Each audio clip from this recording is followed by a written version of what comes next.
Looks like another cloudy day in Pennsylvania. Got the Camaro outside, and I think everything has come together pretty well in this car so far.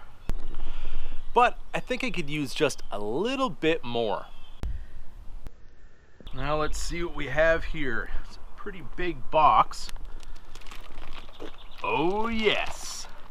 Now what we have here from ZL1 Addons is the factory splitter extension with the fender extensions.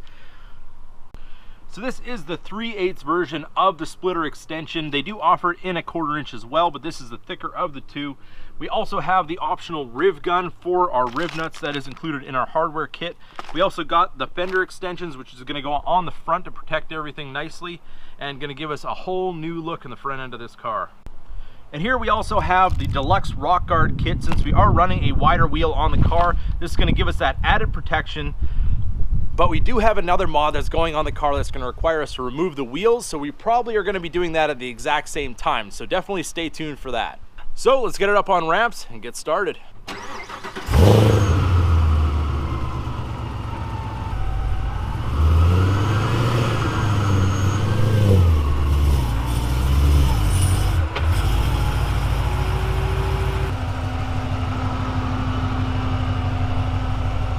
Now, due to the surface of the race ramp, we are able to turn our wheels while we're up on the ramps.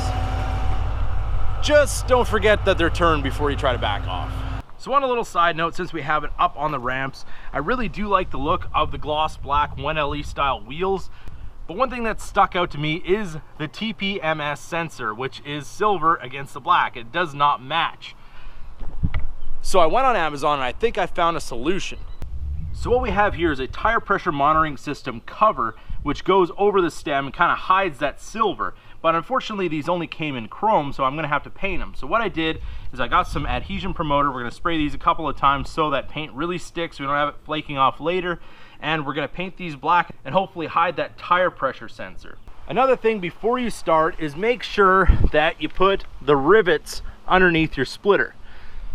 Now, I will admit, when I installed this splitter, I didn't really want to drill into my factory bumper, so I didn't put them in at first. But since this is going to provide you a little bit more downforce, I would imagine, I put them in just for that little bit of extra security. So the next thing we're going to need is a drill and a 3/8 bit, and we're going to get our splitter extension into place and start marking where we're going to put our holes.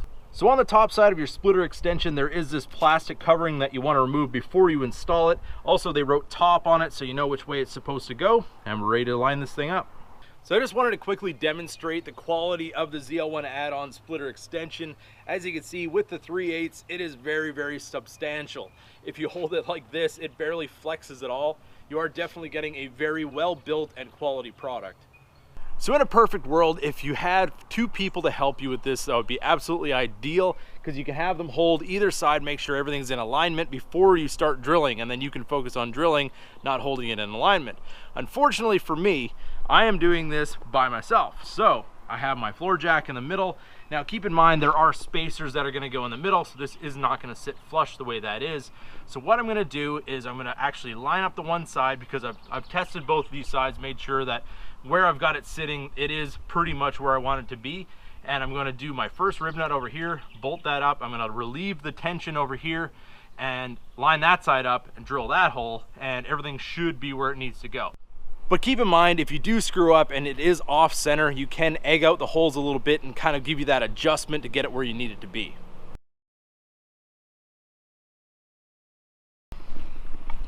Not too sure how it got water in there, but at least this is a way to get rid of it.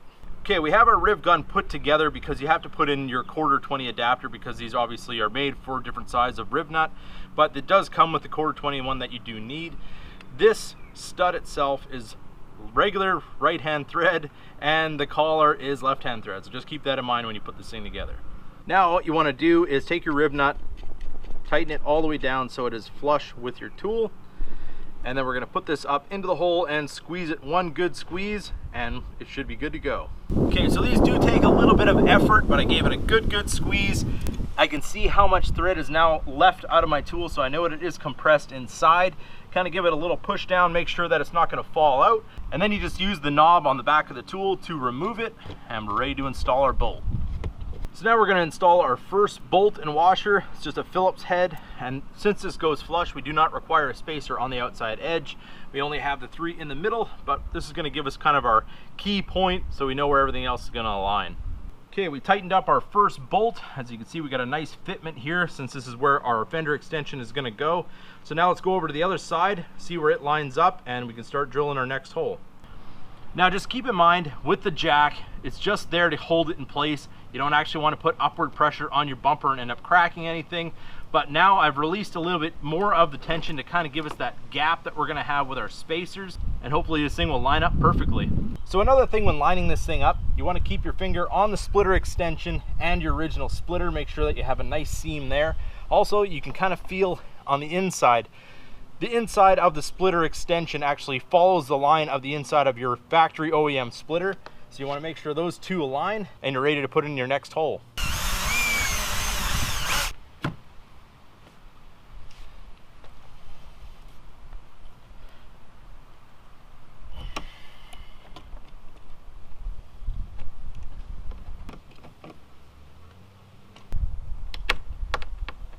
All right, we have 2 of our bolts nicely tightened up. I was able to loosen the screw just slightly if I wanted to make a small adjustment to be able to get this to line up just perfectly. But both sides are lined up very nicely, and we're ready to do the rest of our holes. So in addition to our tire pressure monitor covers, we're also going to be painting the center spacers that are going to go on our splitter extension. Now the silver actually does look really nice as well, but for my build I want to be a little bit different, and I'm going to paint them black. Okay, we have our holes drilled on all the parts that are going to be on the flat surface, not the ones that go with the spacers. So what we're going to do now is remove our 2 bolts that are holding the splitter extension on. We're going to remove it. We're going to get riv nuts in all our outer holes, and then we're going to have this thing nicely tightened up so we can get our holes nicely aligned for the ones that require the spacers. All right, we have our riv nuts installed for our outer 3 fasteners for our splitter extension on both sides. So now we're going to put it back into place and drill our final 3 holes for the center. Now this is something I just wanted to add, and this is something I actually learned when I worked on heavy equipment, where it was a little bit more relevant when we're dealing with really high torque and bolts that are really big and everything like that. But there is a right and a wrong way to put on a washer. Now if you look at the top side of a washer, where it was punched out in the manufacturing processes, it's actually round on the top. And if you look at the bottom, it's got more of a straight edge on it. And this is actually the more true side of the washer. So whenever you're fastening something, you want to make sure that that flat side is going towards what you're trying to fasten, and the round side actually goes towards the head of the bolt. So we got our 3 bolts on either side nicely tightened up. As you can see, this really has dramatically changed the look of the front of this car already. But we're going to get our other 3 holes drilled, get our riv nuts put in, and we can install our spacers. Okay, we have all of our riv nuts installed. This is the bolt that goes in the center. There's 3 of these. They are a 3/16 Allen. I have it on a socket, but you can use just a regular Allen key if that's what you have.